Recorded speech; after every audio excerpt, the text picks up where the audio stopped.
Hello everyone. Now in this session we are going to discuss about the very interesting concept and which is parthenocarpy from sexual reproduction in flowering plant 12th standard.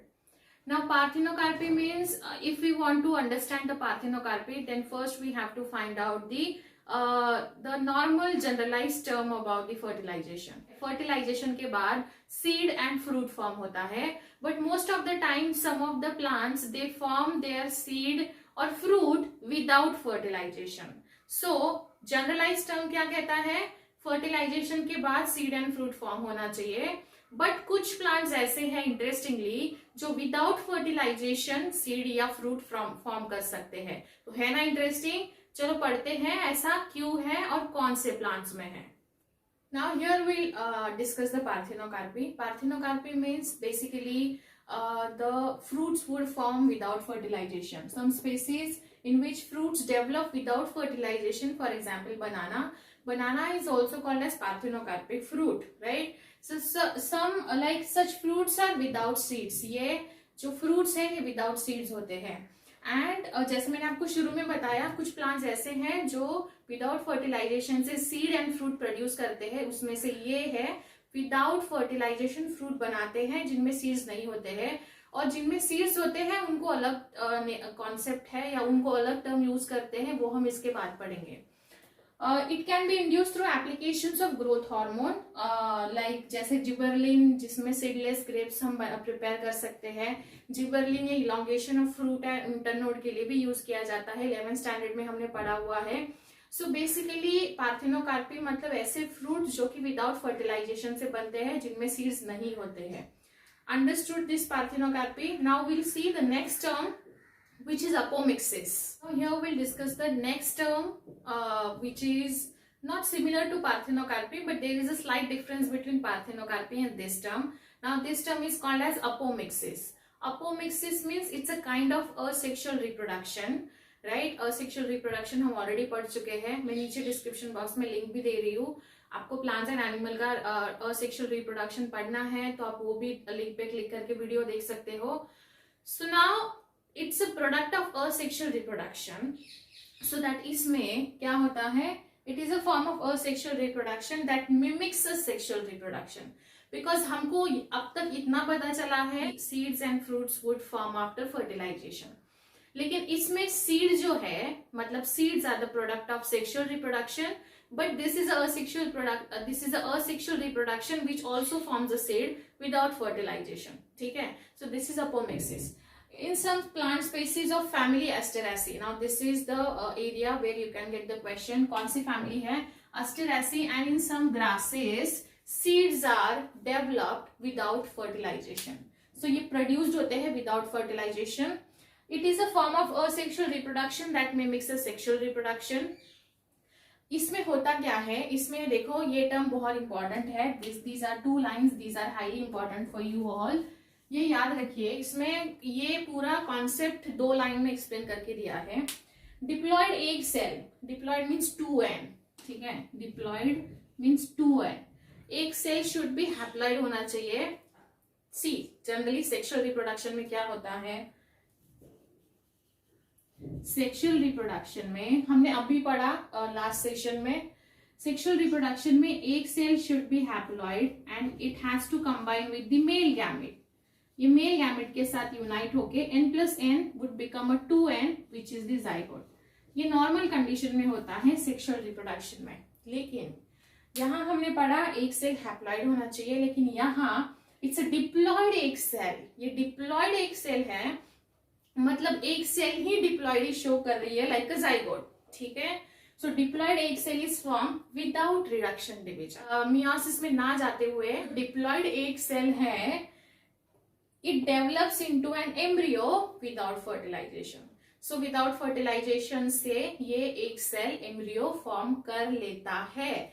So that is the term which is called as apomixis, which mimics the sexual reproduction, but ये it's a type of asexual reproduction. ठीक है? So this is the apomixis. अभी हम पढ़ते हैं apomixis मतलब apomixis जैसे किसी किसी प्लांट्स में एक सीड फॉर्म होते हैं, बट किसी किसी प्लांट में बहुत सारे सीड्स फॉर्म होते हैं, उसको हम पॉली एम्ब्रियोनी भी बोलते हैं। तो पॉली एम्ब्रियोनी अभी हम पढ़ते हैं। So now will discuss the next term which is poly embryony. First, we have find out the meaning of apomixis. Now we'll discuss the polyembryony. In many citrus varieties, citrus fruits होते हैं, उनकी बहुत सारी varieties में some of the nucellar cells, some of the जो nucellus हमने पढ़ा हुआ है structure of ovule में, some of the nucellar cells near the embryo, मतलब nucellus यहाँ था, उसके अंदर embryo sac था, यहाँ इंटीग्यूमेंट्स थे। अगर आपको याद आ रहा है तो this is how the structure is. So this is the nucellus and this is the embryo sac.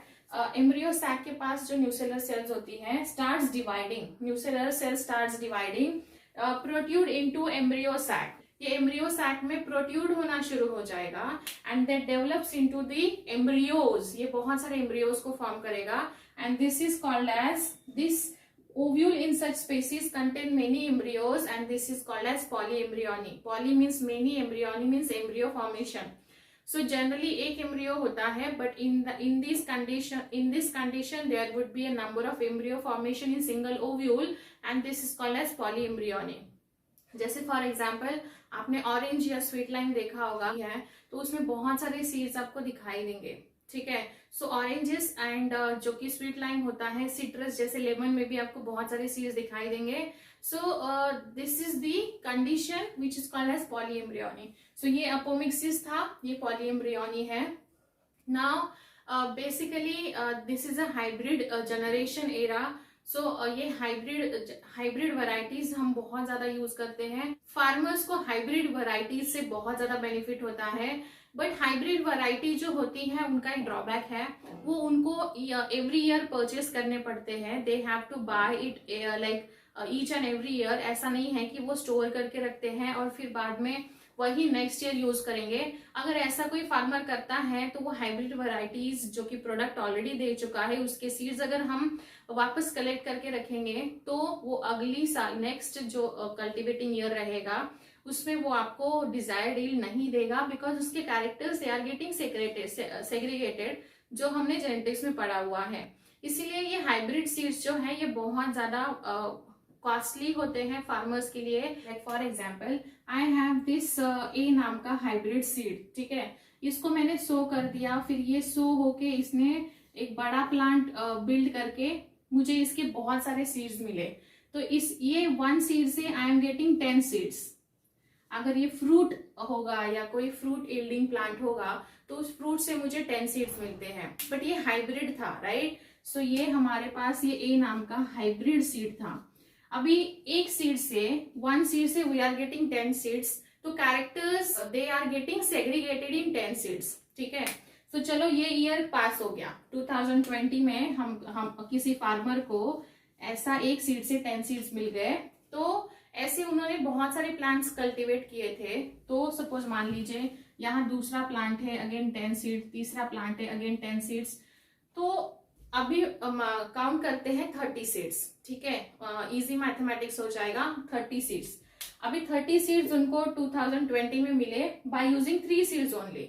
तो उन्होंने अगर ये 30 सीड्स को कंजर्व करके रखा, प्रिजर्व करके रखा फॉर द नेक्स्ट ईयर, कौन से, फॉर द नेक्स्ट ईयर 2021, जब उनका वो मॉनसून के बाद कल्टीवेशन जो सीजन शुरू होगा उसमें उन्होंने अगर यही सीड्स कल्टीवेट किए 30 सीड्स, तो वो उनको रिजल्ट देंगे क्या जैसे ये सीड्स ने दिया? नो।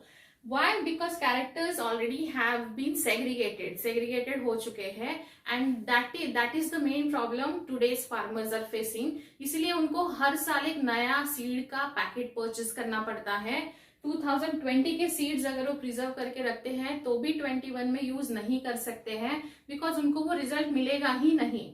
सो ये एक बिग प्रॉब्लम है थोड़ा सा एग्रीकल्चर इंडस्ट्री में, जहां farmers they have to invest their money in seeds every year. हम अगर अपोमिक्सिस को हाइब्रिड वैरायटीज के साथ मिक्स करेंगे तो इस पे बहुत सारा रिसर्च चल रहा है। The lots of research, active research is going on in this field, so that may be हम लोग अपोमिक्सिस को हाइब्रिड में मिक्स करके ये प्रॉब्लम को सॉल्व कर सकते हैं, सो दैट ये जो 30 सीड्स है ये अगली साल उसको वही सेम यील्ड दे सकता है। right? So this is the area where you can get the value based question in NCERT.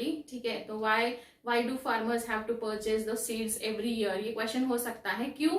Because they have to, like the characters they are getting, because these are the hybrid, ये 1 2 3 hybrid है. एक seed से अगर 10 seed मिलेंगे तो characters है क्या हो रहे हैं, सेग्रीगेट हो रहे हैं. एंड फिर वो सेग्रीगेशन वाले अगर वापस सीड आप शो करोगे तो आपको वो जो उसमें एबिलिटी है वो ठीक से खुल के सामने नहीं आ पाएगी, वो सीड आपको डिजायर्ड रिजल्ट नहीं देगा. तो that is why this should implement with the hybrid variety, so that ये प्रॉब्लम सॉल्व हो सकता है. Today we had a discussion on polyembryony, apomixis and parthenocarpe. So these are the small terms that you have to remember for the exam point of view. इसकी understanding बहुत clear cut होनी चाहिए. If any doubt, you can anytime let me know. See you in next session. Thank you.